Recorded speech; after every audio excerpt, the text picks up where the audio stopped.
तो मून जब इतने बड़े सागर में टाइड्स ला रहा ग्रेविटेशनल पुल से, और हमारे अंदर भी 70% पानी है, तो निश्चित रूप से हम भी मून से इन्फ्लुएंस होते हैं। इसीलिए फुल मून को हम सबसे ज़्यादा एनर्जी महसूस करते हैं, और अच्छा व्यक्ति सबसे ज़्यादा अच्छा करता है, बुरा सबसे ज़्यादा बुरा करता है।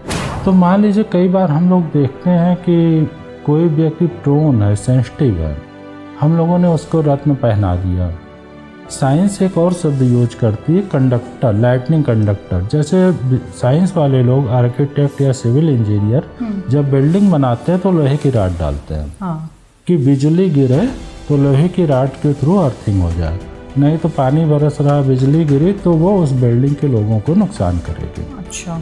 तो जब आप जेम पहनते हैं, मान लीजिए आप बहुत निगेटिव जोन में गए, अस्पताल में गए या मार्केट में, या बहुत निगेटिव व्यक्ति से मिले, या कहीं भी प्लैनेट्स की एनर्जी की इंटेंसिटी बहुत ज़्यादा है, आपने जेम पहना हुआ, रत्न पहना, वो क्रैक कर जाएगा। देखिए प्लैनेट्स हर मोमेंट हमको इन्फ्लुएंस कर रहा है। जैसे किसी बच्चे का जन्म 15 जून को दिन में 12 बजे हुआ, तो उस समय 45 डिग्री टेम्परेचर होगा, तो जैसे जन्म लेगा तो वो टेम्परेचर का एक्सपोज होगा, तो उसका सन स्ट्रांग हो जाएगा। किसी बच्चे का जन्म जाड़े में है 15 जनवरी को, तो उसका सन वीक होगा क्योंकि 0 डिग्री टेम्परेचर है। इसी तरह किसी बच्चे का जन्म फुल मून को है, तो पूर्णिमा का चांद उसको एनर्जी दे रहा, तो उसका मून बहुत स्ट्रांग होगा। किसी बच्चे का अमावस्या को जन्म है तो वो वीक होगा। तो इस तरह से हर दिन, हर मोमेंट, हर घंटे में प्लेनेट का जो कॉम्बिनेशन है वो हम लोग जानते हैं।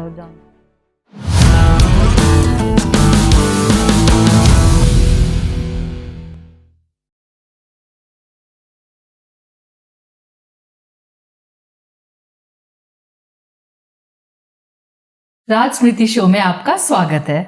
आज हम बात करेंगे ज्योतिष विद्या यानी एस्ट्रोलॉजी की, और आज हमारे साथ स्टूडियो में है ज्योतिष श्री धीरेन्द्र पांडे जी। स्वागत है आपका। कैसे हैं? हम ठीक हैं, आप ठीक हैं? जी।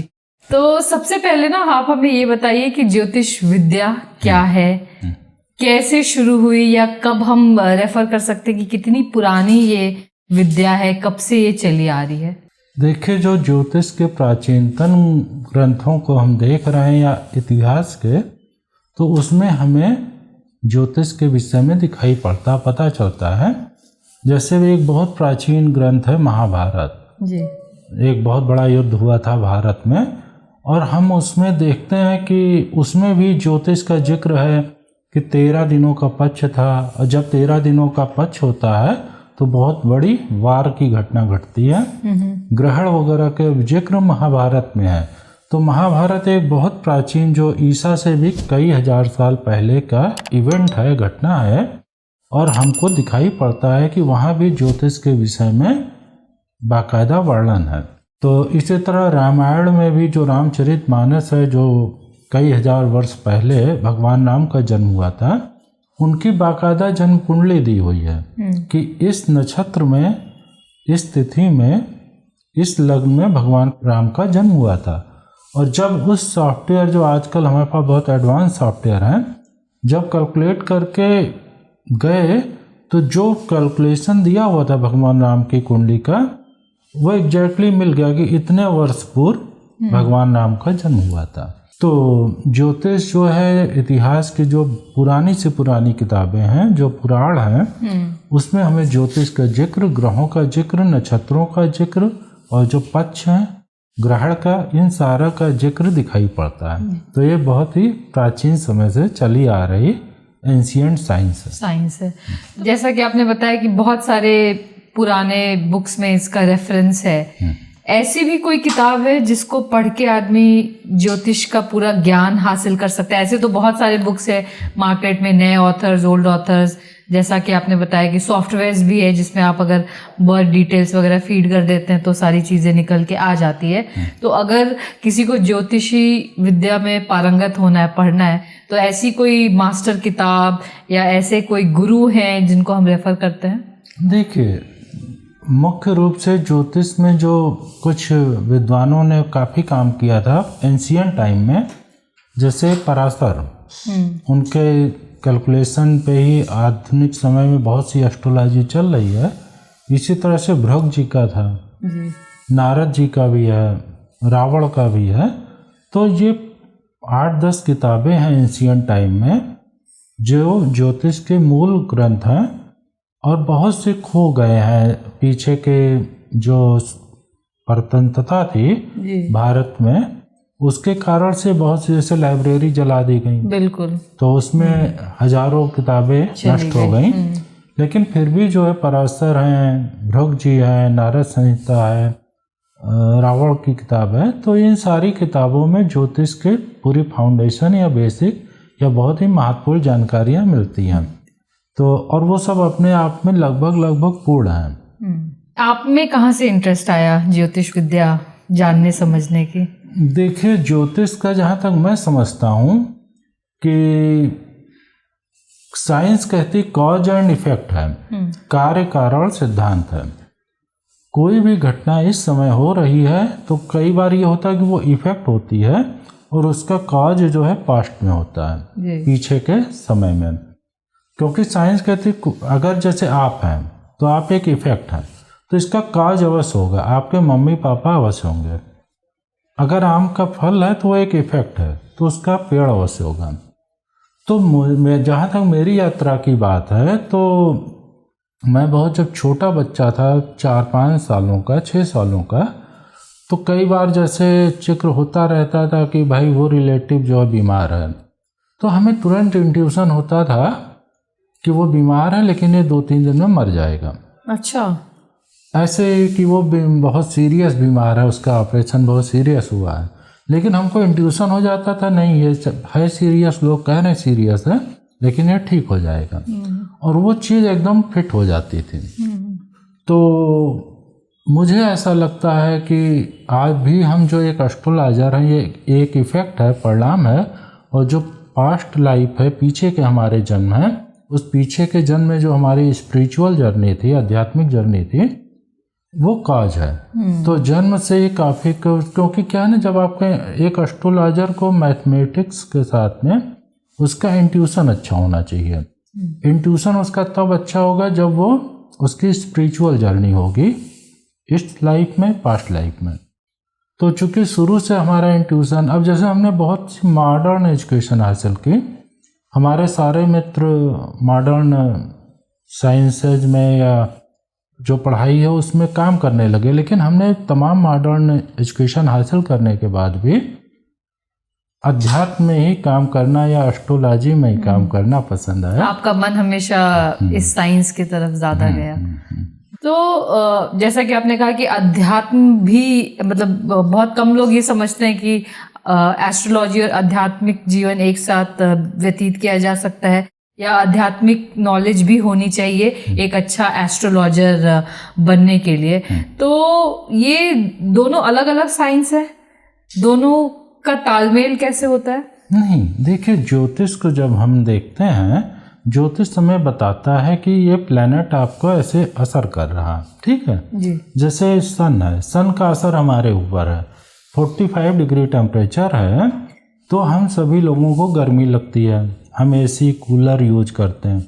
हम ना यूज करें 45 डिग्री टेम्परेचर में, दिन में घूमें जून में, तो हम लोग लू लग जाएगी, बीमार पड़ जाएंगे।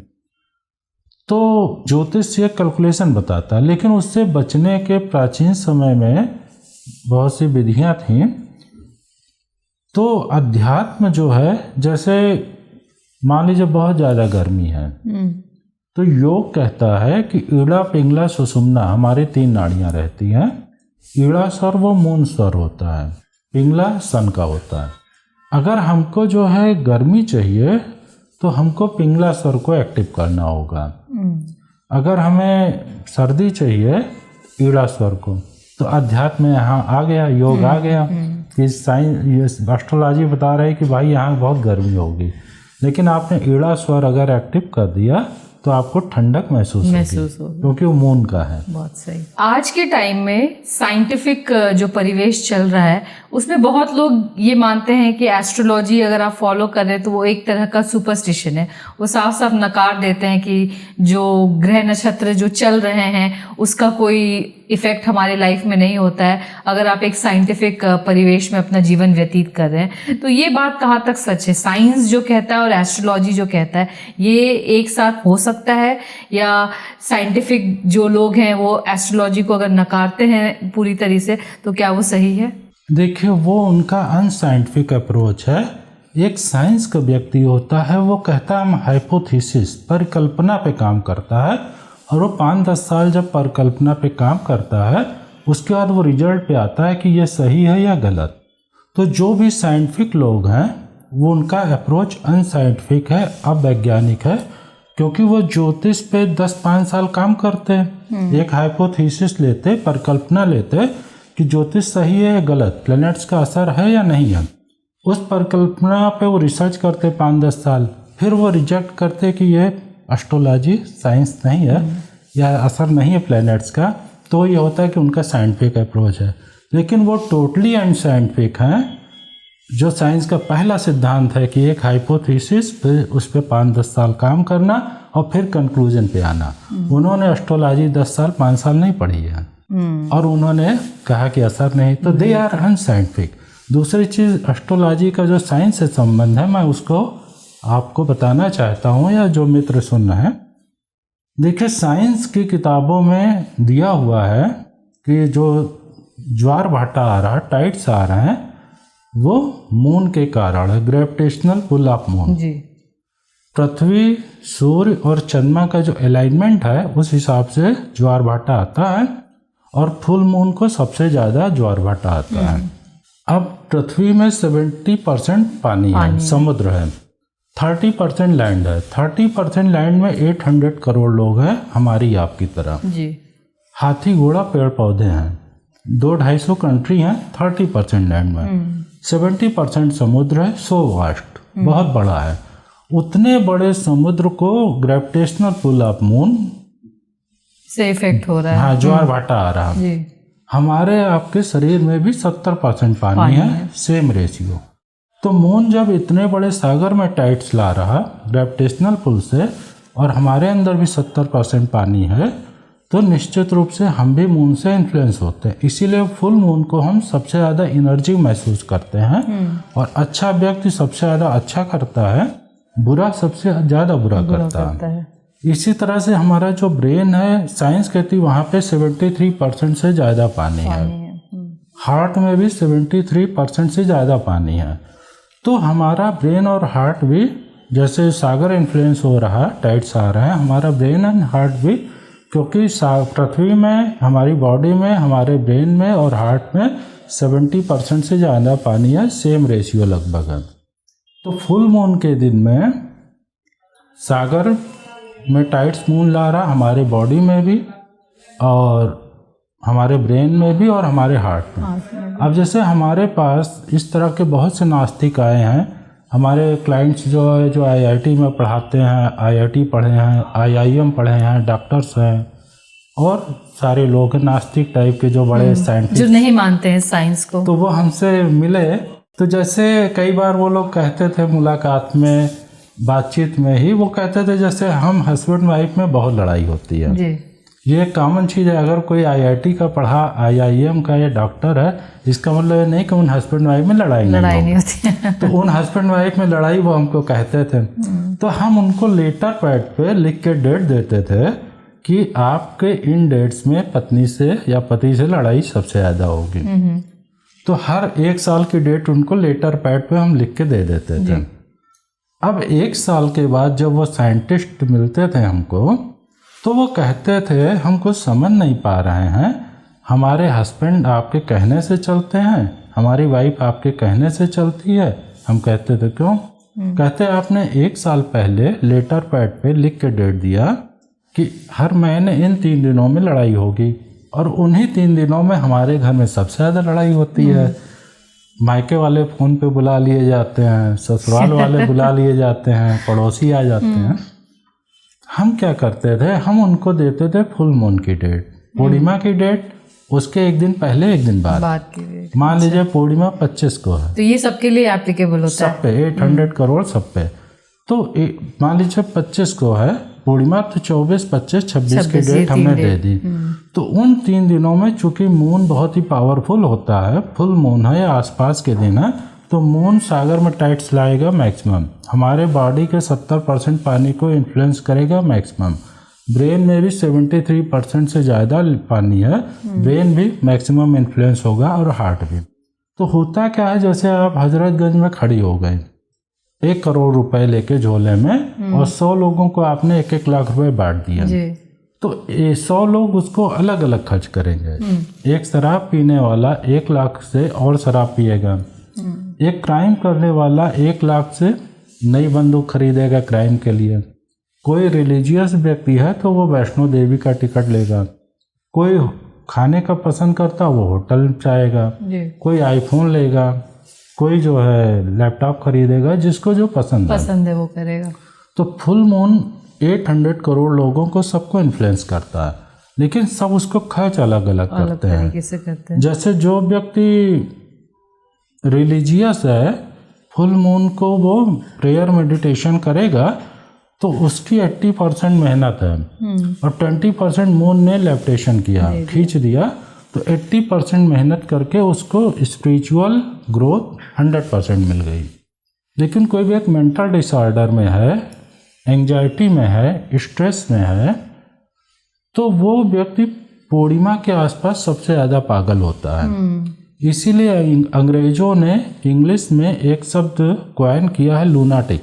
लूना माने चांद और लूनाटिक माने चांद के कारण व्यक्ति पागल हो जाता है। लूनर से लूनाटिक बन गया। लूनाटिक, लूना माने चांद के कारण व्यक्ति पागल। तो कोई व्यक्ति अगर पागल हो रहा है तो उसमें मून का रोल है, तभी ये लूनाटिक वर्ड अंग्रेजों ने इजाद किया। तो जो व्यक्ति पागल होगा फुल मून को सबसे ज़्यादा पागल होगा, जिसकी एंजाइटी होगी फुल मून को सबसे ज़्यादा एंजाइटी होगी, जो स्ट्रेस में होगा सबसे ज़्यादा। तो जो लड़ने वाले हस्बैंड वाइफ हैं वो सबसे ज़्यादा लड़ेंगे, सबसे ज़्यादा लड़ेंगे, क्योंकि बाकी दिन तो मून 70% 60% एनर्जी दे रहा, कम लड़ेंगे। फुल मून को उनका ब्रेन, हार्ट और बॉडी जो 70% से ज़्यादा पानी है, सागर की तरह इन्फ्लुएंस होंगे, तो वो लड़ने वाले तो और लड़ाई करेंगे। तो हम जो लिख के दे देते हैं कि भाई आप जो हस्बैंड वाइफ आते हैं, जैसे मान लीजिए 10,000 लोग आए, तो आज हमारी सोसाइटी ऐसी है कि 33% लोग कहते हैं कि हम हस्बैंड वाइफ में बहुत लड़ाई होती है। जो लव मैरिज करने वाले वो भी यही कहते हैं कि भाई जो लव मैरिज किए कि हम लोगों में बहुत लड़ाई होती है। तो उनको हम लेटर पैड पे डेट्स दे देते हैं, भाई इन पूरे वर्ष भर में इन डेट्स में मैक्सिमम लड़ाई होगी। तो इस तरह प्लैनेट्स का असर है हमारे जीवन पे। तो फुल मून के लिए तो जहाँ तक मैं जानती हूँ बहुत सारे मेडिटेशन होते हैं, गाइडेड मेडिटेशन भी होते हैं, फुल मून मेडिटेशन भी होते हैं, बहुत सारे उपाय बताए जाते हैं। तो जो आपने ये प्रॉब्लम बताया कि अगले को स्ट्रेस है, लड़ना है या बुरी आदतें हैं, तो ऐसा एक आध कोई टिप बताइए कि फुल मून को इंसान को क्या करना चाहिए जिससे उसको उसका सबसे ज़्यादा लाभ मिल सके। देखिए क्या है ना, जिससे हमने कहा कि हम 100 लोगों को 1-1 लाख रुपए बांटने हैं, तो बुरा आदमी बुराई बहुत करेगा, शराब पिएगा, बंदूक खरीदेगा, गोली मारेगा, लेकिन अच्छा आदमी अच्छा ज़्यादा करेगा।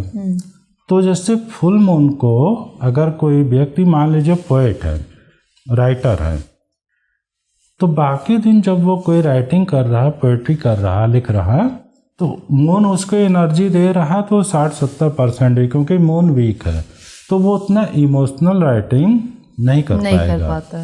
लेकिन फुल मून को मून उसको वो तो 70-80% राइटिंग कर रहा है अपने मेंटल पावर से, और मून उसकी एनर्जी को उठा रहा, 20%-30% मून ने एनर्जी दे दी, तो उसकी राइटिंग ऐसी हो जाएगी कि उसको नोबेल प्राइज मिल जाएगा, या ऐसी फिल्म बना दी कि बड़ी इमोशनल की सुपरहिट हो गई। इसी तरह से फुल मून को जो प्रेयर वाले लोग हैं, मेडिटेशन वाले, हमेशा पूर्णिमा को जरूर मेडिटेशन करते हैं, फास्टिंग भी करते हैं बहुत लोग। फास्टिंग भी हमारे सनातन धर्म में परंपरा थी कि फुल मून को लोग सत्यनारायण की कथा सुनते थे, खुद करते थे या पंडित जी को बुला के, उसका उद्देश्य यही था कि सुबह से लेकर के हम 80% प्रेयर में, मेडिटेशन में, वर्शिप में हैं, और मून ने एनर्जी लिफ्ट किया, 20-30% उसने उठा दिया, तो हमने प्रयास किए 70-80%, और मून की एनर्जी ने लिफ्ट किया, हम 100% रिजल्ट मिल गया। बहुत सुंदर। तो इस तरह, इसीलिए आप देखें फुल मून को सारे ग्रेट लोगों का जन्म हुआ, स्पिरिचुअल लोगों का, जैसे बुद्ध पूर्णिमा, गुरु नानक पूर्णिमा, संत रविदास पूर्णिमा, कबीर, या फुल मून को सबसे ज़्यादा लोगों को गॉड रियलाइजेशन, इल्यूमिनेशन, इनलाइटमेंट होता है, क्योंकि फुल मून को जो प्रेयर करेगा, मेडिटेशन करेगा, करता रहता है, फुल मून की एनर्जी उसको लिफ्ट करेगी, तो उसको इनलाइटमेंट के चांसेस सबसे ज़्यादा है।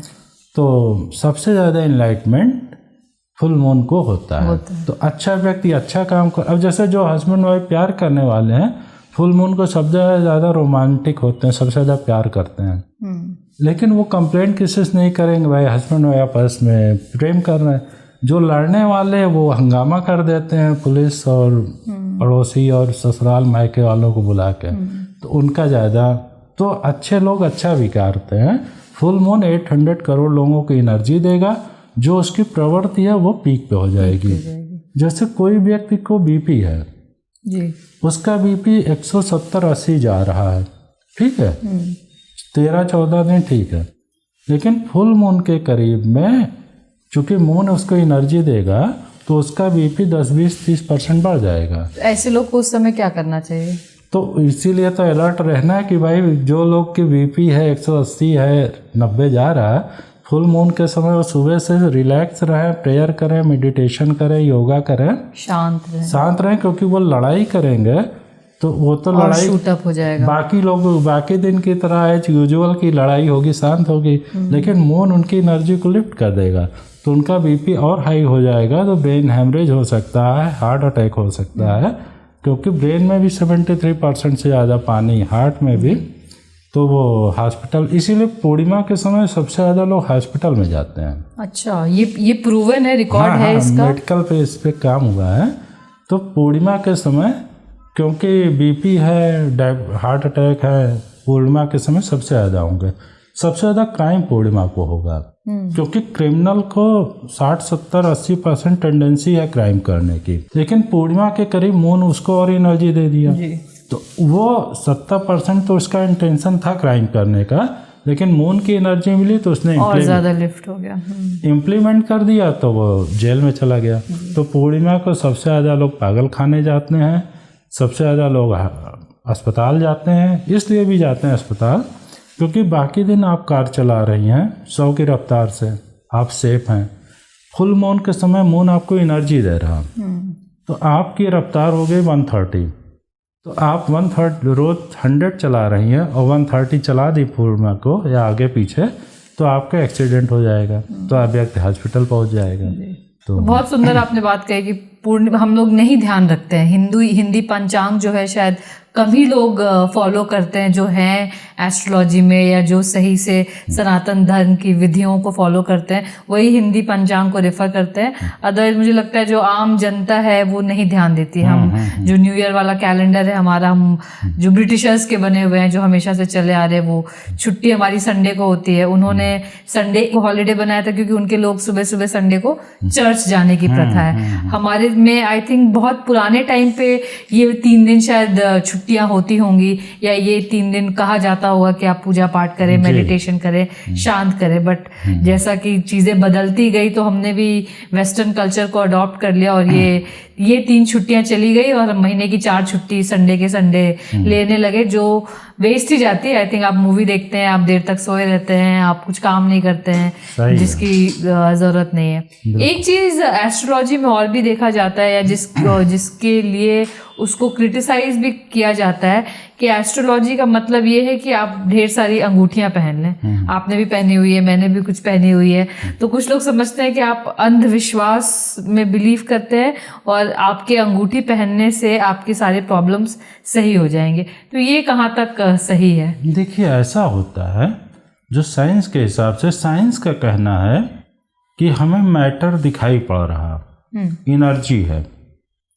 मैटर को हम तोड़ेंगे तो इलेक्ट्रॉन, प्रोटॉन, न्यूट्रॉन मिलेगा और बाकी और भी चीज़ें हैं, न्यूक्लियस है उसका, नाभिक। तो क्या है कि लोगों को लग रहा है स्टोन है, लेकिन हम साइंस की भाषा में करेंगे तो स्टोन एनर्जी है, क्योंकि मैटर को तोड़ेंगे तो एनर्जी मिलेगी, इलेक्ट्रॉन प्रोटॉन न्यूट्रॉन मिलेगा, है ना। तो साइंस कहती बैड कंडक्टर और गुड कंडक्टर है।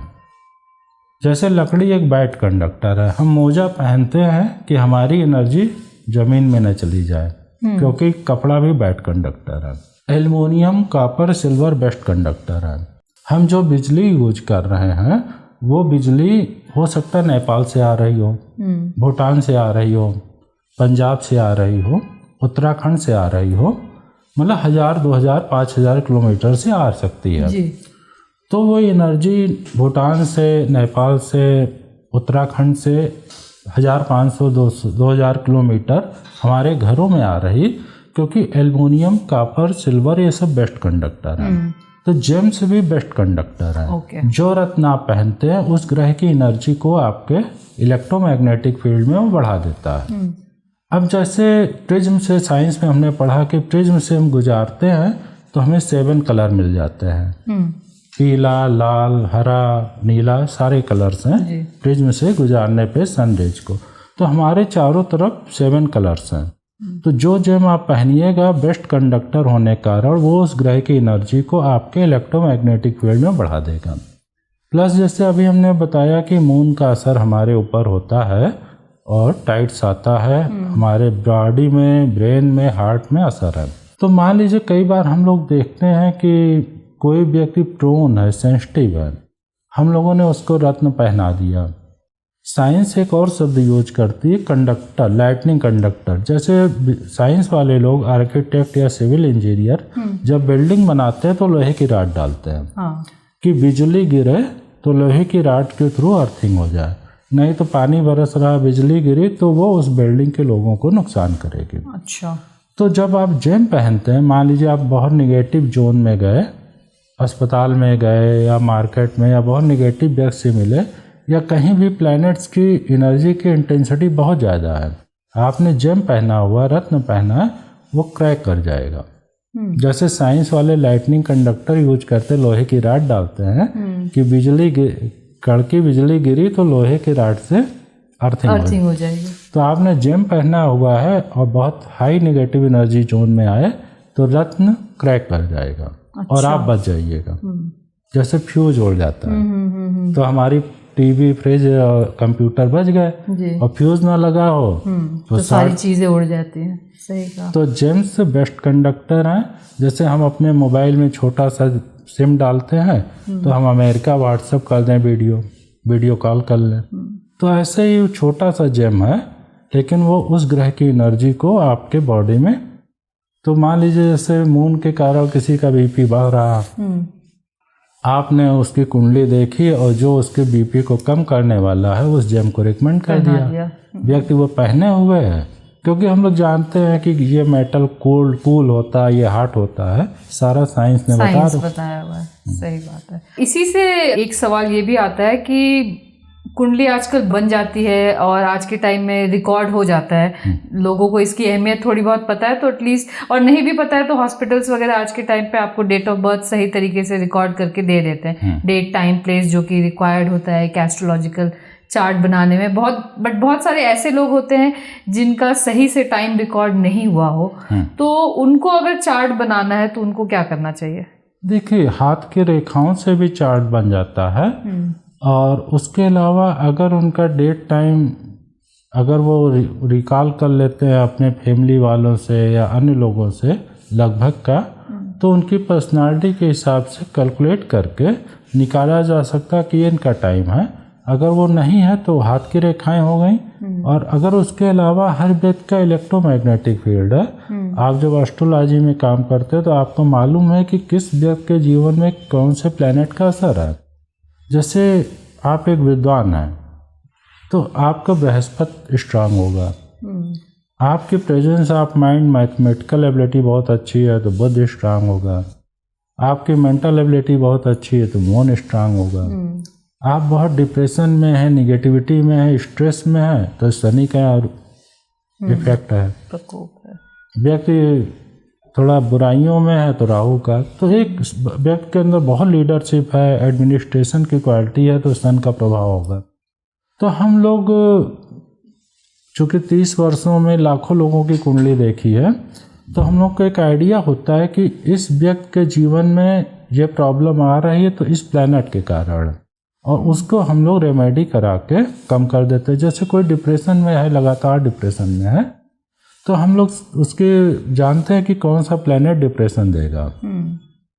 जैसे अब व्यक्ति बताता है कि हम हर महीने 2-4 दिन बहुत गुस्से में रहते हैं। अब हम लोग देखते हैं कि कब गुस्से में, पता लगा पूर्णिमा के करीब गुस्सा, तो हम लोग समझ आते हैं मून असर कर रहा। तो इस तरह का एक्सपीरियंस और प्लस एस्ट्रोलॉजी एक इंट्यूशन का है। तो जब हम लोगों के सामने कोई क्लाइंट होता है तो हम लोग को इंट्यूशन भी काम करता है। जैसे हमने बताया, मैं एक छोटा बच्चा था तो हम एस्ट्रोलॉजी कुछ पढ़े ही नहीं थे, लेकिन लोग कहते थे वो व्यक्ति बीमार है, तो हमको लगता था कि ये तो आपको पता आभास हो जाता था।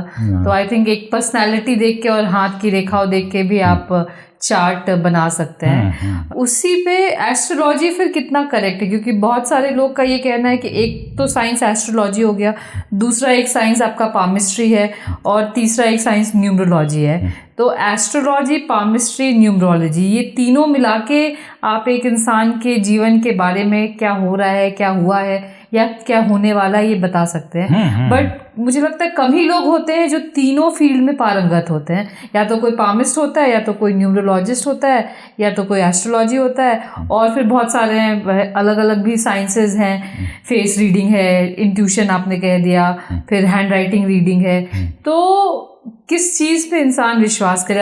अगर अपनी रीडिंग करानी है तो क्या मुझे इन सबके पास जाना चाहिए, या किसी एक इंसान, मतलब कौन सी साइंस सबसे ज़्यादा इफेक्टिव है, या सब साइंस को मिक्स करना चाहिए? कैसे उसका समाधान करें? इसका ये है ना, जैसे हम मेडिकल साइंस में देखते हैं कि आपको एक जनरल प्रॉब्लम है तो आप एक फिजिशियन के पास जाते हैं कि भाई हमें जनरल ये प्रॉब्लम है, वो ठीक करता है। लेकिन आपकी प्रॉब्लम बहुत एक्सटेंसिव है, आपको हार्ट की प्रॉब्लम है, तो आप एक जनरल फिजिशियन पर नहीं जाएंगे, आप हार्ट स्पेशलिस्ट के पास जाएंगे। आपको किडनी की प्रॉब्लम है तो किडनी वाले के पास जाएंगे, लीवर की है तो लीवर वाले के पास, ENT की है तो इसी तरह से अगर आपकी प्रॉब्लम जनरल है तो आप एस्ट्रोलॉजर के पास जाएंगे, तो वो जनरल में उसको न्यूमरोलॉजी भी मालूम है, हस्तरेखा भी मालूम है, एस्ट्रोलॉजी भी, ये सब थोड़ी थोड़ी पढ़ाई होती है एस्ट्रोलॉजी के अंदर। तो आप जब जनरल प्रॉब्लम है तो आप किसी भी एस्ट्रोलॉजर के पास जाएंगे, वो चीज़ें देख लेगा, बता देगा। लेकिन आपको स्पेसिफिक प्रॉब्लम है तो आपको, अब जैसे आपको कोई नाम ही रखना है, आपको कंपनी का नाम, तो आप न्यूमरोलॉजी वाला जो एक्सपर्ट हो उसके पास जाइए। अच्छा। इसीलिए आपकी समस्या बहुत ज़्यादा, मान लीजिए लाइफ पार्टनर से संबंधित है, बेबी नहीं हो रहा, नौकरी नहीं लग रही है, आप अंडर परफॉर्म कर रहे हैं, पैसे कर्जे में डूबे हुए हैं, या डिप्रेशन है, या लड़ाई झगड़े हो रहे हैं, तो उसमें आप एस्ट्रोलॉजर के पास जाइए, क्योंकि वो चार्ट के हिसाब से, प्लैनेट की दशाओं के हिसाब से, पीरियड के हिसाब से एक्यूरेटली आपको बता देगा कि आपकी जो प्रॉब्लम्स हैं और कैसे कम होगी। बिल्कुल।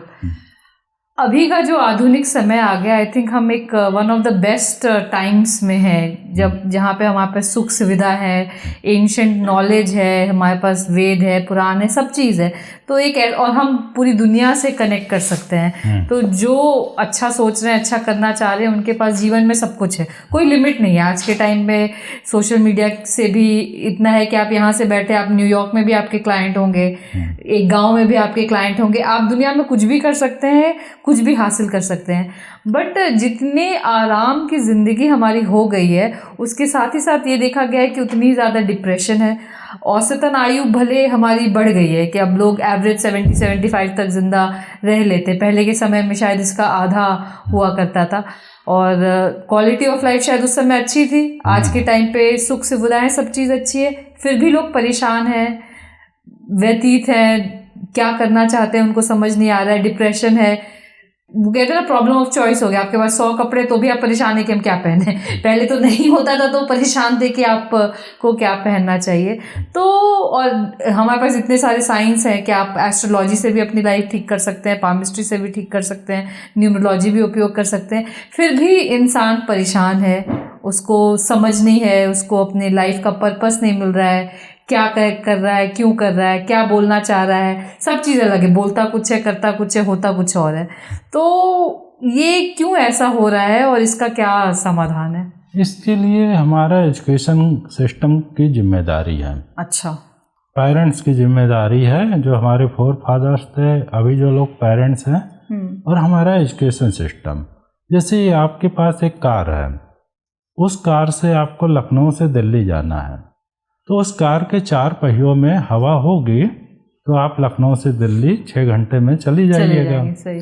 और उस कार के 4 पहियों में 2 में हवा है और 2 में हवा नहीं है, आप दिल्ली जा पाइएगा? आप 2 किलोमीटर नहीं जा पाइएगा।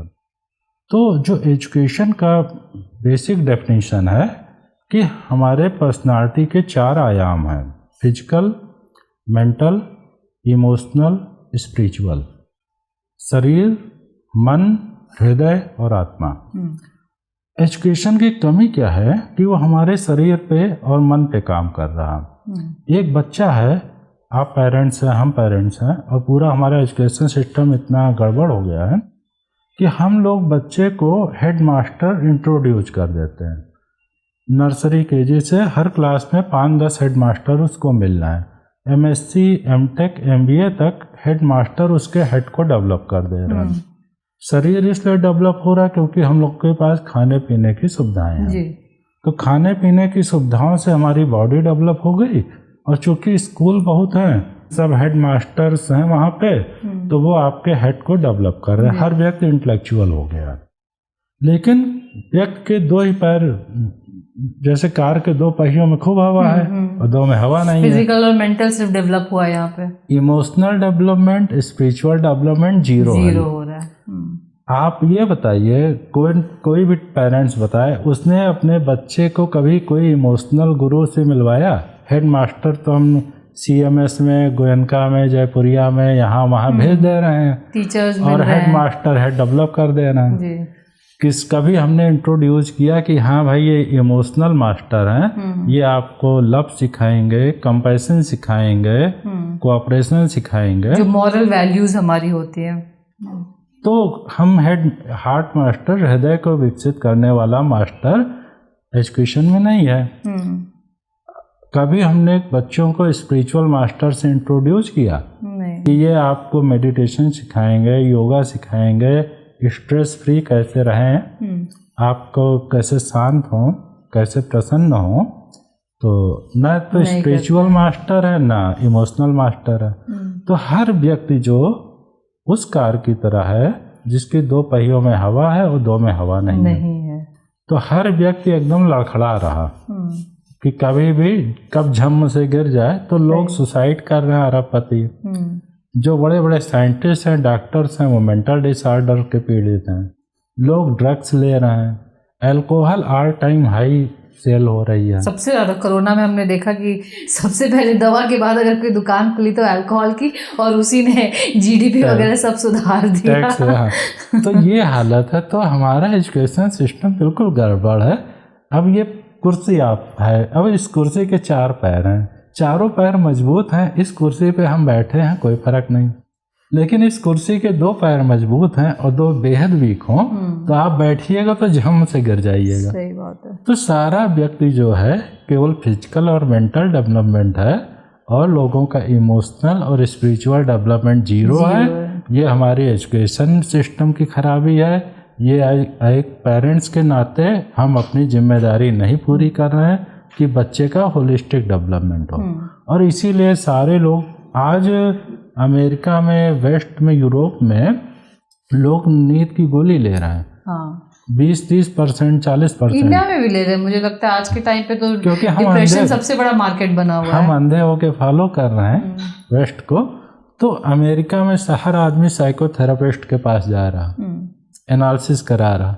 तो वो सारा इसीलिए है क्योंकि फिजिकल और मेंटल डेवलपमेंट है और जब तक हम होलिस्टिक डेवलपमेंट नहीं करेंगे, हेड मास्टर के साथ में हृदय का विकसित करने वाला मास्टर और स्पिरिचुअल मास्टर, तब तक व्यक्ति इसी तरह रहेगा और वो लोग सुसाइड करते रहेंगे, लोग ड्रग्स लेते रहेंगे, लोग अल्कोहल लेते रहेंगे और लोग लड़ते झगड़ते रहेंगे।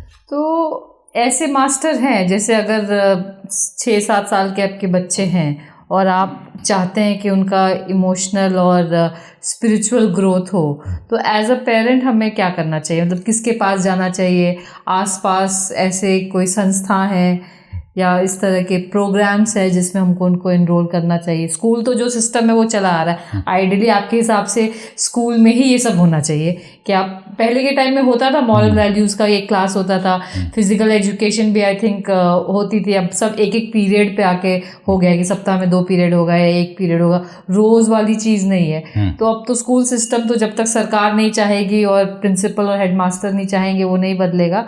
बट जो पेरेंट्स इस चीज़ को, आपकी बात को सुन रहे हैं और उनको ये समझ आ रही है कि भाई हमें अपने बच्चों का इमोशनल और मेंटल डेवलपमेंट करना चाहिए, तो हाँ स्पिरिचुअल करना चाहिए, तो हमें कहाँ से शुरुआत करनी चाहिए? देखिए क्या होता है ना, अब जैसे एप्पल है, ओप्पो है, MI है, सब अरब खरबपति कंपनियां हैं, इसलिए क्योंकि हम लोग 50,000 के, लाख के, 2 लाख के फ़ोन खरीद रहे हैं, तो वो डेवलप हो रहे हैं। तो जब हम जहाँ पे डिमांड होगी तो सप्लाई भी हो जाएगी, मार्केट का ये नियम है। हम जब ये डिमांड करेंगे एक पेरेंट्स कि हमारा जो बच्चा है उसके हृदय विकसित हो, वो इमोशनल हो, वो सेंटिमेंटल हो, वो कोऑपरेटिव हो, वो कंपैशन वाला हो, वो एक अच्छा इंसान हो, तो हम ये डिमांड करेंगे तो बहुत से टीचर्स आ जाएंगे। आई थिंक टीचर्स हैं, बट जो आप कह रहे हैं वो सिस्टमैटिक तरह से किसी ने वैसा प्रोग्राम नहीं किया। कुछ संस्था हैं जो बच्चों के लिए आर्ट ऑफ लिविंग वगैरह में है कि एक हैप्पीनेस प्रोग्राम चलाते हैं, कुछ एक्सरसाइज है, सदगुरु भी करवाते हैं। आई थिंक ओशो के भी आश्रम में 10-11 साल के बाद आप जा सकते हैं, बट उतना डिमांड नहीं है, तो आई थिंक उतना प्रेवलेंट नहीं है। डिमांड अगर बढ़ जाएगी तो आई थिंक ये भी संस्था आगे आके इस तरह से कार्य करेंगे। बच्चों की जब बात करें तो आजकल एक और ट्रेंड ये भी देखा गया है, क्योंकि सिजेरियन डिलीवरीज बहुत होती है, तो लोग प्लान कर लेते हैं कि ये मुहूर्त, ये टाइम, ये समय पे ही हम अपना ऑपरेशन कराएंगे तो हमको बेस्ट बच्चा मिलेगा। ये कहाँ तक साकार होता है? नहीं, निश्चित रूप से देखिए, प्लैनेट्स हर मोमेंट हमको इन्फ्लुएंस कर रहा है। जैसे किसी बच्चे का जन्म 15 जून को दिन में 12 बजे हुआ, तो उस समय 45 डिग्री टेम्परेचर होगा, तो जैसे जन्म लेगा तो वो टेम्परेचर का एक्सपोज होगा, तो उसका स्तन स्ट्रांग हो जाएगा। किसी बच्चे का जन्म जाड़े में है 15 जनवरी को, तो उसका स्तन वीक होगा क्योंकि 0 डिग्री टेम्परेचर है। इसी तरह किसी बच्चे का जन्म फुल मून को है, तो पूर्णिमा का चांद उसको एनर्जी दे रहा, तो उसका मून बहुत स्ट्रांग होगा।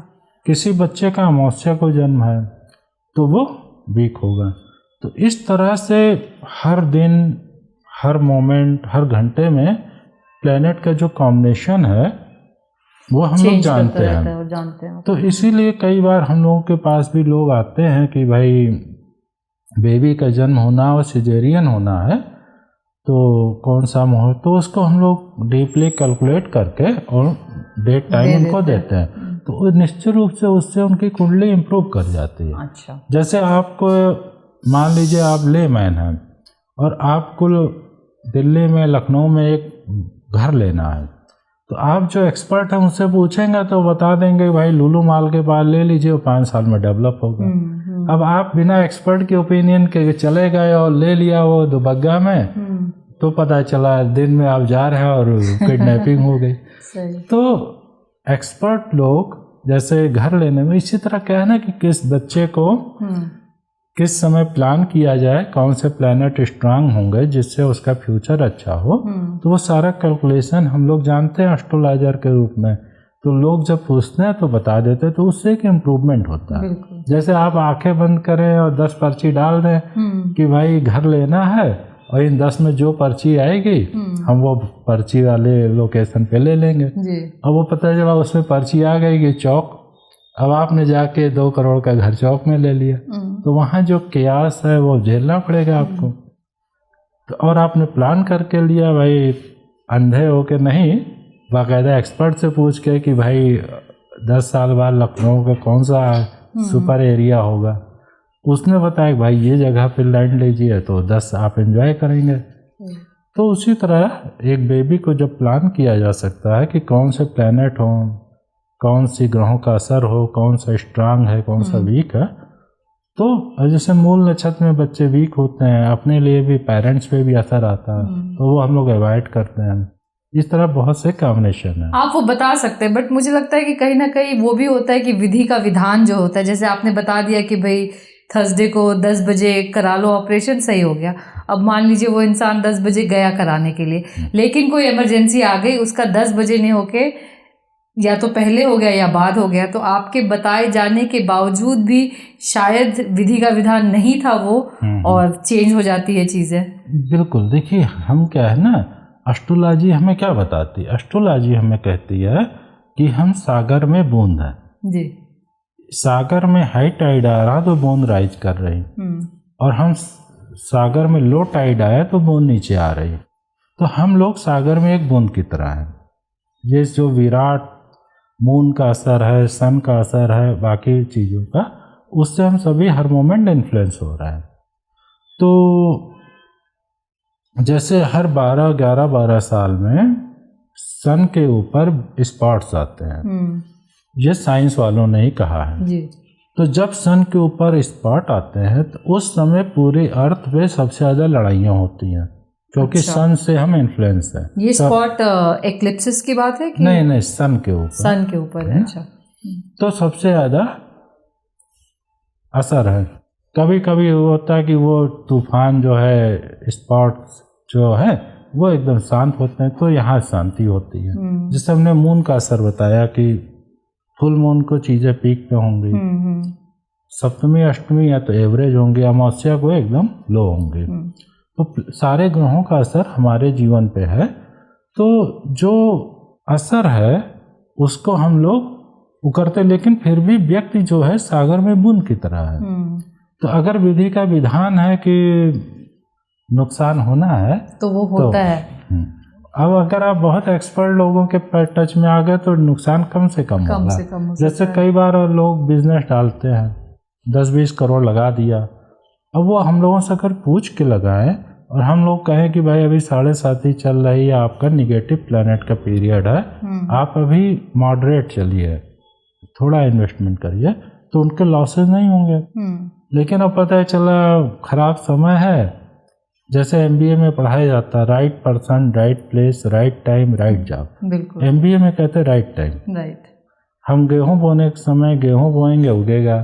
गेहूं बोने के समय चावल बोएंगे, नहीं उगेगा। तो राइट टाइम पे काम करना। तो एस्ट्रोलॉजी हमें बताती है कब कौन सी चीज़ का राइट टाइम है। लेकिन विधि का विधान भी है, क्योंकि ग्रहों का असर है, और कई बार लोगों के पास्ट लाइफ के कर्मा इस तरह के होते हैं कि उनको कोई चीज़ें बदल जाती है, फेस ही करना है।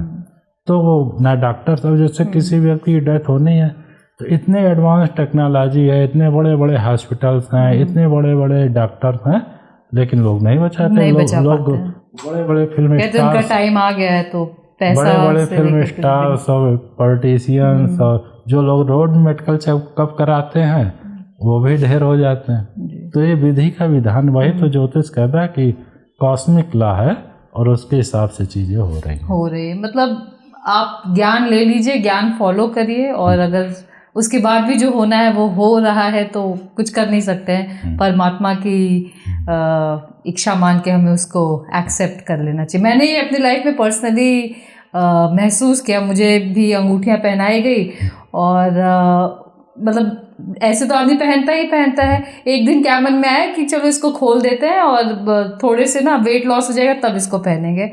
वो खोला, शाम में नीचे गए, साइकिलिंग किया, तुरंत गिरे, पैर टूट गया, फ्रैक्चर। अब मुझे ये नहीं पता था कि उस समय चार्ट से उस समय क्या चल रहा होगा। बाद में जब मैंने किसी से कंसल्ट किया कि भाई क्या चल रहा है मेरे एस्ट्रोलॉजिकल चार्ट्स में, तो उसने बताया कि इस दिन को ना इस समय तुम्हारा कुछ मेजर होना लिखा था। तो वही दिन था, वही समय था। और जिन्होंने ये अंगूठी पहनाई थी उनसे मैंने पूछा, तो बोला तुमने अंगूठी उतारी क्यों?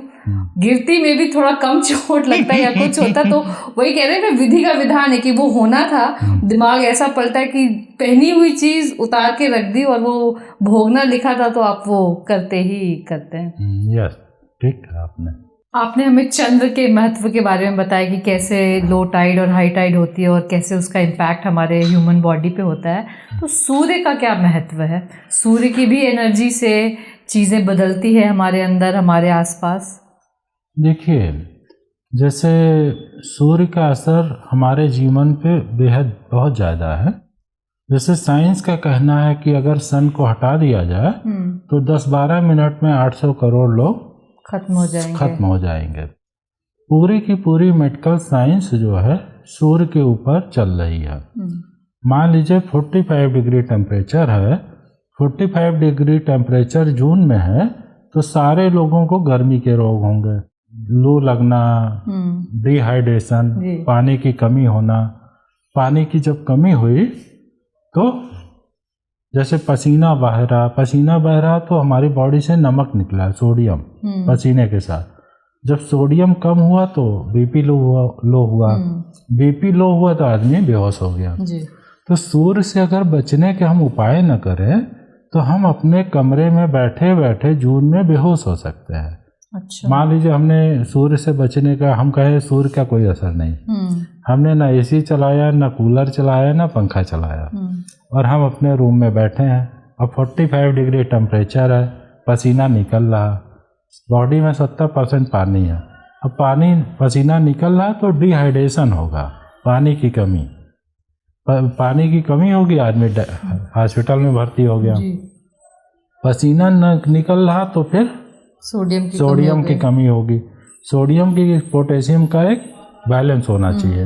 सोडियम कम हुआ, आदमी का लो बीपी हुआ तो उसको कोमा में भी जा सकता है। तो 45 डिग्री टेम्परेचर में जितनी बीमारियां होती हैं, डॉक्टर्स के पास जो लोग जा रहे हैं वो सन से रिलेटेड, चाहे वो धूप, लू लग गया है, डिहाइड्रेशन है, पानी की कमी है, सोडियम की कमी है, तो सूर्य के कारण। इसी तरह 0 डिग्री टेम्परेचर है, सूर्य की रोशनी नहीं है जनवरी में, तो सारे के सारे लोग सर्दी जुकाम खांसी से पीड़ित हो जाते हैं।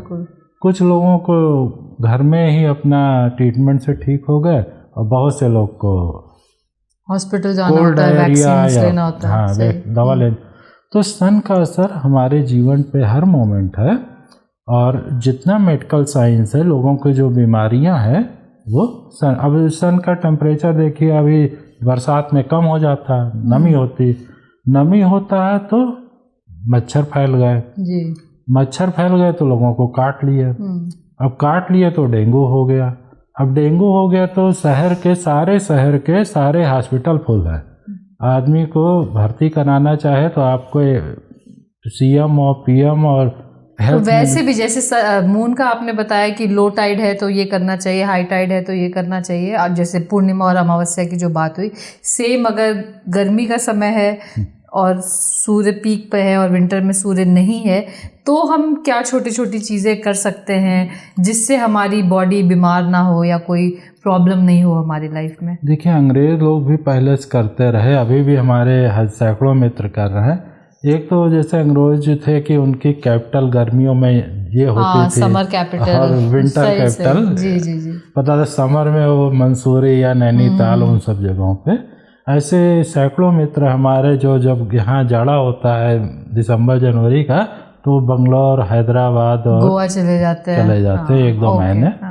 तो एक तो ये है। दूसरी चीज़, अगर हमारे पास वो फैसिलिटी नहीं है और हम मान लीजिए लखनऊ, दिल्ली जैसे हॉट या कोल्ड सिटी में है, जहाँ गर्मी है तो पीक की और ठंडक है तो पीक की, तो हम अगर उपाय करेंगे सन से बचने का, मान लीजिए जाड़ा है तो अब देखिए जाड़े में शादियाँ होती हैं तो लगभग 70-80% लेडीज बीमार हो जाती हैं, क्योंकि लेडीज लोग 0 डिग्री टेम्परेचर है और वो शादी वादी में जाती हैं, फैशन में तो कुछ पहनती नहीं है, केवल एक साड़ी पहने होती, तो वो 2-3 घंटे शादी तो निपट गई, लेकिन सुबह 5 बजे होते होते 100 में 80-90% लेडीज बीमार हो जाती है, ठंडक खा जाती, फिर उनको खांसी 20-25 दिन महीने भर आती रहती, और लौंग व इलायची या अंग्रेजी दवाएं। तो अब अगर हमको लगता है हम रिस्क लेना है भाई, जो है बहुत नुकसान नहीं है, तो लोग शादियों में जाए और केवल एक साड़ी पहने, लेकिन बीमार होने की संभावना 90%। तो कहने का मतलब कि मौसम के अनुसार आपको अपना रहन सहन पहनावा उस हिसाब से करना चाहिए। सन और प्लैनेटरी पोजीशंस की जहाँ तक हम बात करते हैं, तो आजकल वास्तु शास्त्र भी काफ़ी प्रचलित है, और लोग घर हो ऑफिस हो हर चीज़ वास्तु शास्त्र के हिसाब से करते हैं। तो क्या ये भी एक एस्ट्रोलॉजी का पार्ट है, क्योंकि प्लैनेट्स तो वही हैं, सन मून भी वही है, और इन्हीं सब की प्लेसिंग्स आप अपने सोशल फिजिकल स्फेयर में करके चीज़ें सुधारते हैं। तो उसके वास्तु शास्त्र के बारे में कुछ हमें बताइए। देखिए क्या होता है, वास्तु का हमारे जीवन पे बहुत ही गहरा प्रभाव है, लेकिन लोगों की अवेयरनेस अब धीरे धीरे बढ़ रही है। जैसे मैं वास्तु को पढ़ाता भी हूँ। अच्छा। कई बार जो आर्किटेक्ट इंजीनियर्स हैं या सिविल इंजीनियर्स वाले जो इंस्टीट्यूट हैं, वो हमसे कहते हैं भाई हमारे आर्किटेक्ट इंजीनियर्स पढ़ रहे हैं या सिविल इंजीनियर, लेकिन इनको वास्तु के विषय में बताना है, अवेयरनेस नहीं है, तो हम उनको पढ़ाने जाते हैं। तो जब हम वो पढ़ाने जाते हैं, क्लास में मान लीजिए 100 बच्चे हैं, तो हम उनसे पूछते हैं भाई वास्तु कैसे असर करता है, कोई आइडिया है या विश्वास करते हैं, तो उसमें 50% करते नहीं करते हैं, या आइडिया किसी को नहीं होता कैसे वास्तु काम करता है। फिर हम उनको 2-3 घंटे का लेक्चर देते हैं, और फिर उसमें से 90-95% को लग जाता है वास्तु के हिसाब से चलना ठीक है। तो जैसे वास्तु में ये कहा जाता है कि रसोई जो है वो साउथ ईस्ट में होनी चाहिए जी। अब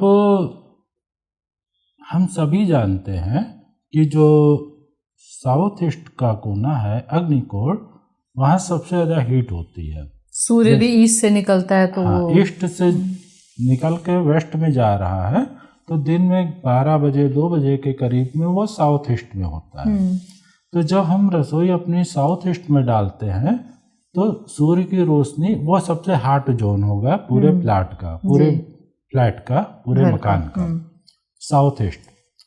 तो रसोई में हम चूँकि पानी बहुत यूज करते हैं, दिन भर पानी यूज होता है, तो रसोई में जब नमी बहुत होती है, मॉइस्चर, और हम जानते हैं कि नमी से अरबों बैक्टीरिया वायरस उत्पन्न होते हैं, और उससे लोग बीमार होते हैं। तो जब साउथ ईस्ट में हमारी रसोई होती है अग्निकोण में, तो वो पानी सूखता रहता है, ऑटोमेटिकली सन उसको एब्जॉर्ब कर लेता है। गर्मी, सन की गर्मी। तो पानी जब सूखता रहेगा तो वहाँ नमी कम होगी जी। नमी कम होगी तो बैक्टीरिया कम होंगे, बैक्टीरिया कम होंगे तो लोग बीमार कम होंगे। अब हमारे एक मित्र हैं डॉक्टर, और उनके बच्चे भी डॉक्टर थे। अब वो लोग वास्तु मानते नहीं थे, तो हुआ क्या कि उनको पेट की खराबी हो गई। वो पेट का इलाज पूरे लखनऊ के सारे डॉक्टर से कराते रहे, उनका पेट ठीक नहीं हो रहा था। तो बहुत जब वो महीनों कई सालों तक लीवर का ट्रीटमेंट करते रहे और नहीं ठीक हो रहा था, तो एक बार वो हमारे पास लोगों ने कहा भाई एस्ट्रोलॉजी से भी देख लीजिए। जब हमारे पास आए तो हमने खैर एस्ट्रोलॉजी से बताया, फिर वास्तु पे भी हमको लगा कि इनका वास्तु गड़बड़ होना चाहिए। तो हमने कहा कि भाई आपका वास्तु गड़बड़ लग रहा है। तो उन्होंने कहा हमारे वास्तु विजिट कीजिए डॉक्टर साहब ने। तो हम गए, तो हमने देखा कि उनकी जो रसोई थी नॉर्थ वेस्ट में है। अब नॉर्थ वेस्ट में सूर्य की रोशनी बहुत कम जाती है क्योंकि वो साउथ ईस्ट में, तो और 2-3 वॉल थी, तो उनकी जो रसोई चूंकि नॉर्थ वेस्ट में थी तो वहाँ नमी रहती, नमी पूरी समय रहती, नमी थी, तो बहुत से बैक्टीरिया थे जो कि हमें आंखों से नहीं दिखते हैं। आपको लगता है कि आपका किचन बहुत साफ है, सब चीजों सफाई हो रही है, लेकिन वो बैक्टीरिया तो कहीं पे भी। हाँ, तो साइंस तो कहती है कि अरबों बैक्टीरिया हमारे आसपास। जी। तो पता चला वो मैंगो जूस बना, अब उसमें हर सेकंड हर मिनट करोड़ों बैक्टीरिया आ गए, और वही आप अब मैंगो जूस पिए तो पेट खराब हो गया। अब आपने एंटीबायोटिक दवा ली, 2-3 दिन ठीक रहा, लेकिन अगली बार फिर आपने मैंगो जूस या एप्पल जूस या कुछ भी लिया, जैसे हम हम लोगों के पास जो प्याज रखी होती काली पड़ जाती। क्यों? क्योंकि वो नमी है तो बैक्टीरिया आ जा उसमें रहा आ है। रही है, सही। हम लोग सेब काटते हैं तो 10 मिनट में पीला पड़ जाता ऑक्सीडाइज हो जाता है है इससे। ना। तो ये सारा बैक्टीरिया या ऑक्सीडेशन, ये सारा चीजें हैं। तो वो नॉर्थ वेस्ट में उनकी चूंकि रसोई थी और वहाँ पे नमी रहती थी, तो वो आटा गूथा गया, पता चला आटा थोड़ी देर में खट्टा हो जाता है ना, काला पड़ने लगता काला है। पड़ने लगता है। वो सारा बैक्टीरिया के कारण है। तो नॉर्थ वेस्ट में रसोई थी और वो पूरे लखनऊ के डॉक्टर का ट्रीटमेंट करते थे, और पुराने बैक्टीरिया को तो चलिए जो लीवर में गए थे एंटीबायोटिक से समाप्त कर देते थे, लेकिन अगले दिन फिर मैंगो जूस पिए या एप्पल जूस पिए या कुछ पिए। एक तरफ से क्लीन कर रहे थे, एक तरफ से लेते जा रहे। और कितनी साइंटिफिक बात है, आपने कहा कि मतलब अगर लोग जो कहते हैं कि वास्तुशास्त्र और एस्ट्रोलॉजी एक तरह का सुपरस्टिशन है, बट आपने जिस जैसे साइंटिफिक बताया कि भी सन है, गर्मी से बैक्टीरिया किल हो रहा है, एब्जॉर्ब हो रहा है, तो वो ऑटोमेटिक है।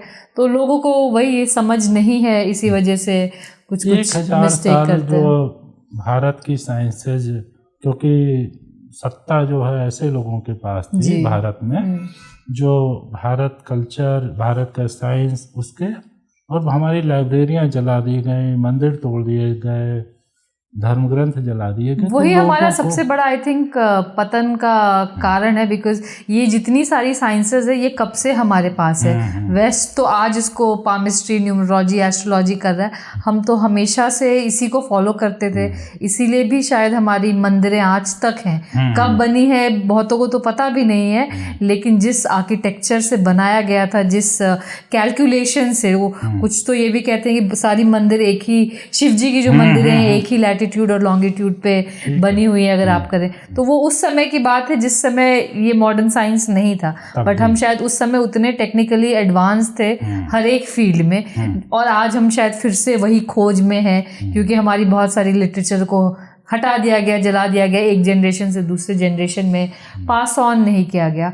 तो उसी में ये भी कहा जाता है कि हम कलयुग में हैं। 4 युग होते हैं और अब ये कलयुग है।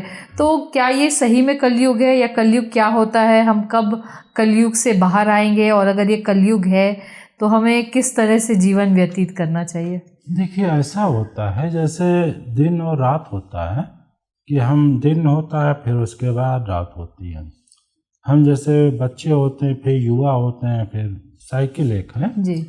तो ऐसे क्या होता है कि पृथ्वी पे जब ग्रेट सोल्स, महान आत्माएं आती हैं, देव आत्मा, भगवान के स्तर की, तो पूरी पृथ्वी की एनर्जी अपलिफ्ट हो जाती है, ग्रेविटेशन, तो सारे लोग में अच्छाई आ जाती है। लेकिन फिर वो लोग जब, क्योंकि वो हमेशा, वो तो आउट ऑफ कंपैशन अवतरित होती हैं।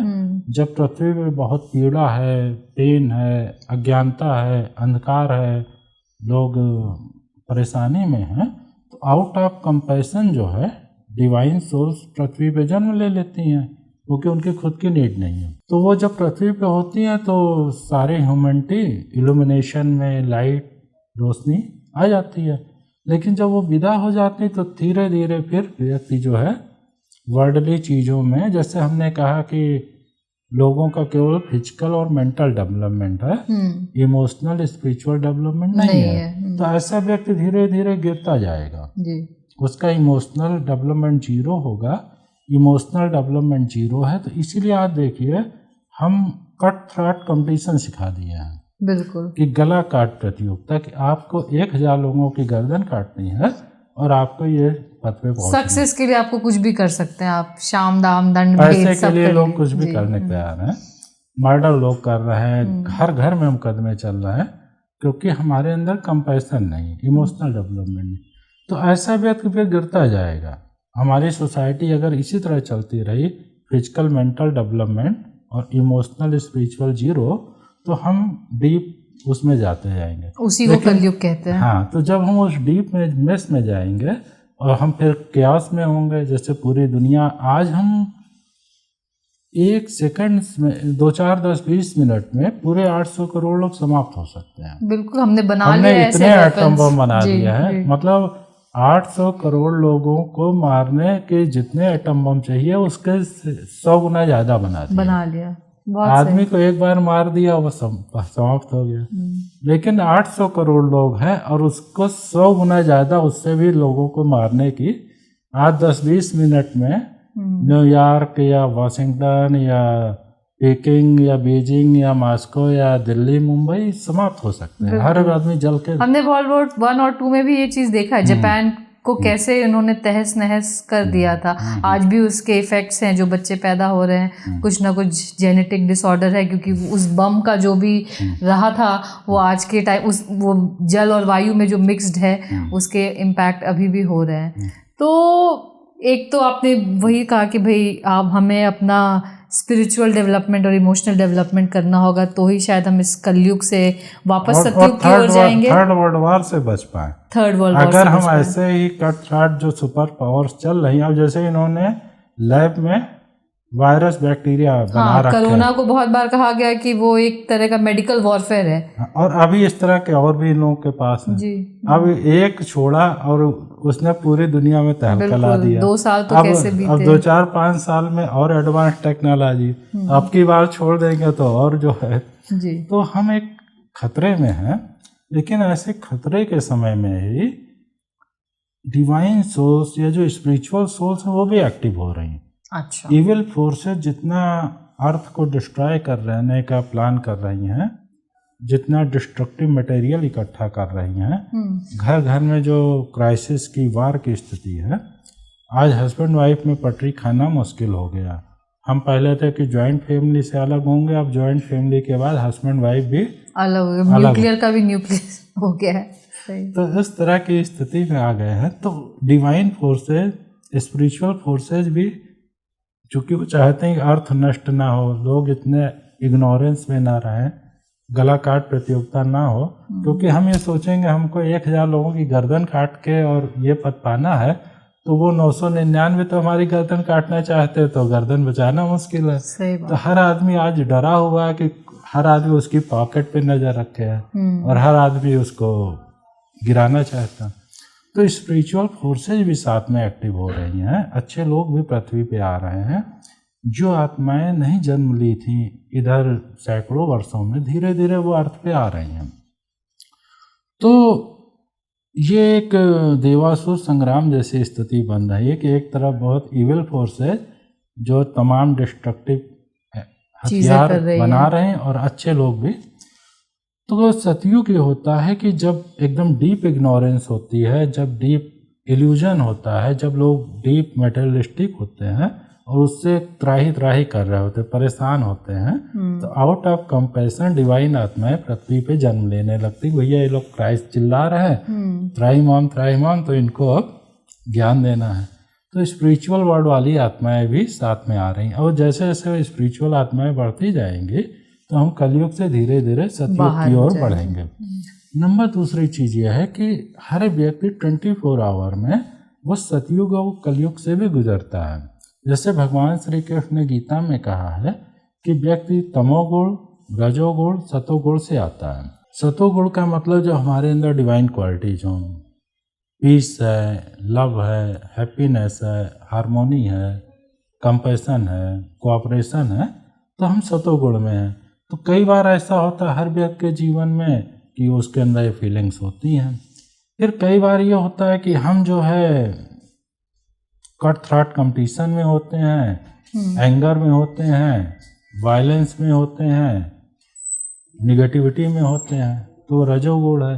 फिर हम कई बार बहुत ही स्वस्थ होते हैं तो तमोगुण है। तो हर व्यक्ति इनसे गुजरता। कृष्ण ने गीता में कहा है कि रजोगुण, तमोगुण, सतोगुण बारी बारी से हमारे जीवन में आते रहते हैं।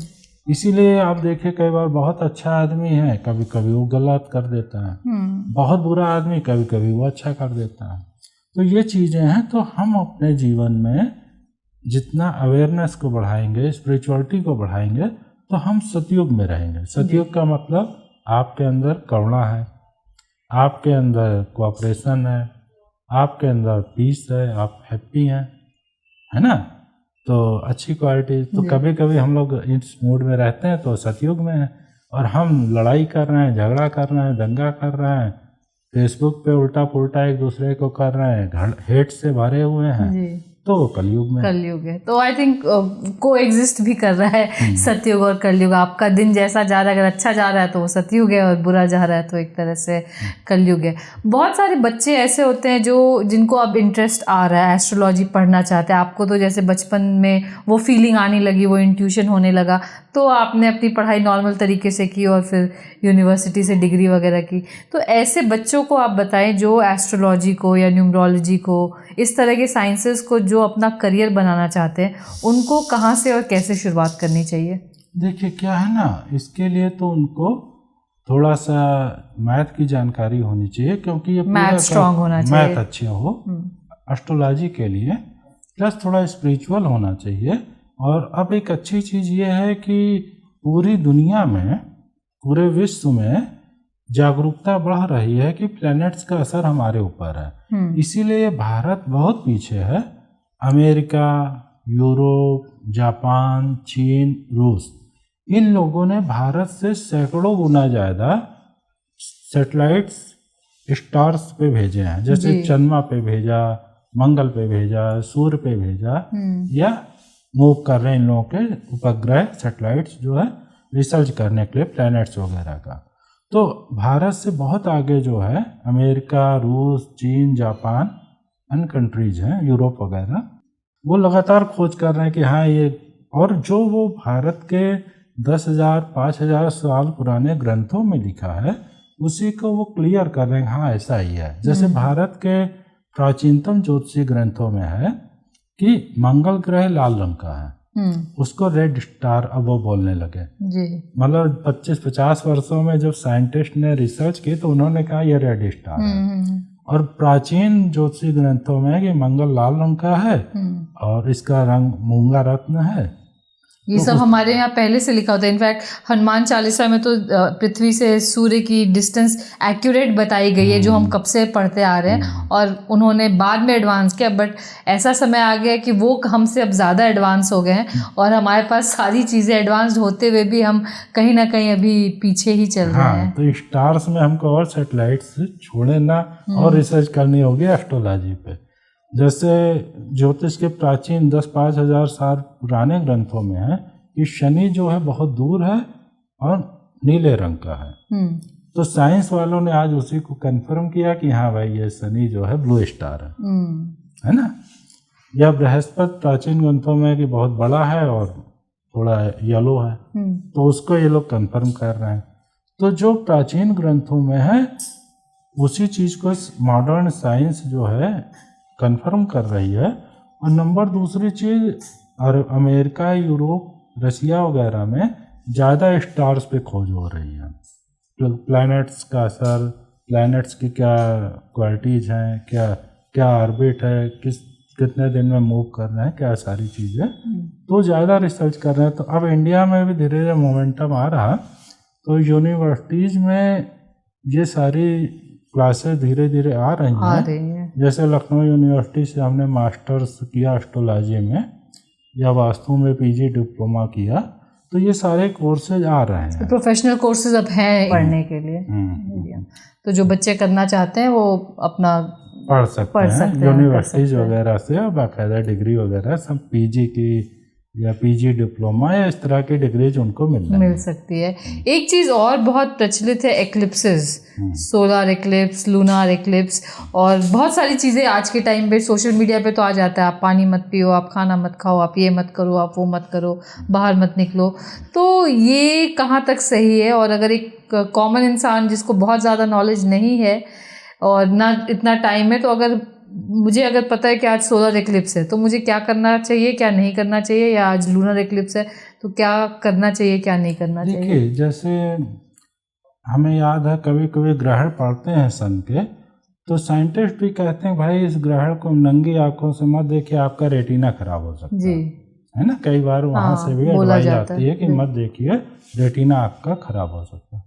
तो क्या होता है, जैसे मून का, सन का हमारे ऊपर, जैसे गंगा जल है, अब गंगा जल में आपने पॉइजन डाल दिया, तो है तो गंगा जल, लेकिन पॉइजन डाल दिया तो कंटेमिनेटेड हो गया, दूषित हो गया।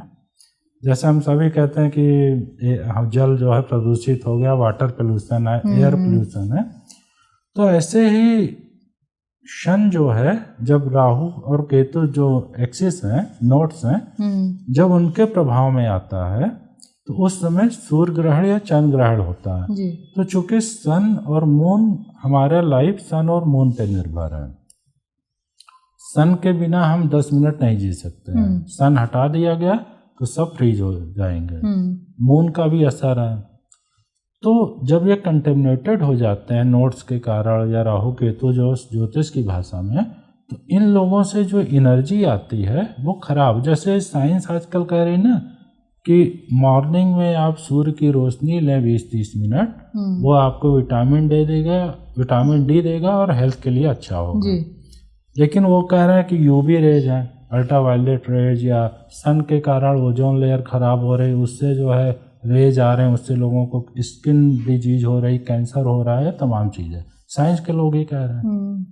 तो फिर जब कंटेमिनेटेड एनर्जी है सन की, उस समय हमको उसको एक्सपोजर को अवॉइड करना चाहिए। अच्छा। दूसरी चीज़, अब जैसे हमने बताया अभी इसी सेशन में कि फुल मून के दिन पीक की एनर्जी होती है, तो 800 करोड़ लोग जो कर रहे हैं पीक ज़्यादा कर रहे हैं। अब मान लीजिए हमको लगातार लोग रिपोर्ट करते हैं कि हमारा एक्सीडेंट हो गया, हम चोट, हाथ पैर टूट गए हैं। हम पूछते हैं कि किस दिन हुआ, तो कहते हैं पूर्णिमा। हम कहते हैं कौन सी पूर्णिमा थी, तो ग्रहण पड़ रहा था। क्यों? क्योंकि सागर मून जो है ग्रेविटेशनल पुल सागर में टाइट्स ला रहा, हमारी बॉडी में 70% पानी, वहाँ भी हलचल है। ब्रेन में 73% से ज़्यादा पानी है, वहाँ हलचल है। हार्ट में, तो व्यक्ति कार को चला रहा और बहुत ही हलचल में है मून की एनर्जी कारण। प्लस वो राहु के इन्फ्लुएंस में है तो कंटेमिनेटेड और हो गया वो एनर्जी, तो आदमी थोड़ा ज़्यादा केयास में होता, तो उस समय एक्सीडेंट प्रोन बहुत ज़्यादा। तो हमें अवॉइड करना चाहिए सोलर एक्लिप्स, लूनर एक्लिप्स में कुछ भी हाई एक्टिविटी अवॉइड करना चाहिए। और वो जो कहते हैं कि आप घर में रहिए, आराम से रहिए, करिए, मेडिटेशन करिए, तो वो एक सही सेफ है। बहुत बढ़िया, बहुत अच्छा लगा आज आपसे बात करके। बहुत सारी बातें आपने हमें बताई एंड आई एम श्योर दर्शक इसका फ़ायदा उठाएंगे, एस्ट्रोलॉजी को अपने लाइफ का एक पार्ट बनाएंगे और आई थिंक कर्म करते रहेंगे, विधि का विधान भी समझेंगे, बट कहीं ना कहीं इस नॉलेज को भी अपने लाइफ में उतारेंगे। तो thank you so much for coming, और फिर आपसे मुलाकात होगी। धन्यवाद।